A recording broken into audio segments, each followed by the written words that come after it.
So we said set up previously, just a little bit Yeah. too upright, Yeah. okay, and arms are just basically very, very close. Look at the gap there between your hands and your legs there, not much Yeah. room there.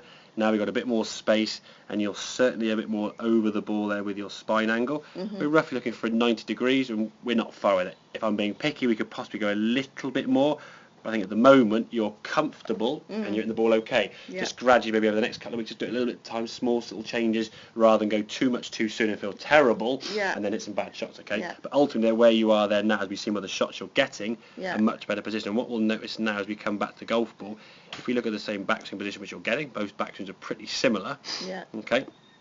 As we come back in that sort of frame just before impact, your club now, as we said, doesn't look like it's going to make contact with the golf ball, does it? It looks like it's going to miss No. it on the outside. Whereas this one, at least looks like you've got a chance. Okay. Yeah. It's going more on the inside. Now, as we sort of go through this frame by frame, you actually strike this one at the middle lovely. This one we do at the club back to the goal ball. Watch your arms now, they sort of come to the arm, just disappears now behind your left hip. Yes. You watch this one now, it's still visible, and then it comes through. Left elbow's popping out.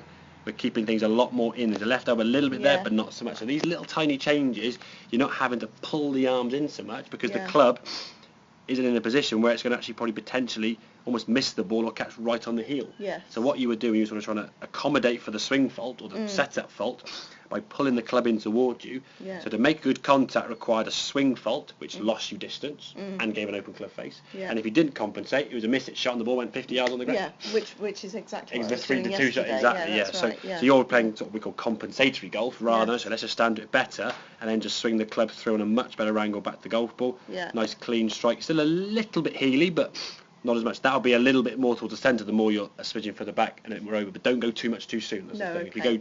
you get in a position where you feel rare with the ball, you'll think, I can't do that on the golf course. No. Where you are now is different. It does feel different. It probably doesn't seem visually all that much, but you have moved over the ball. Yeah, Yeah, but it's not. You haven't. I mean, ideally, you're there on this one. You've gone to there.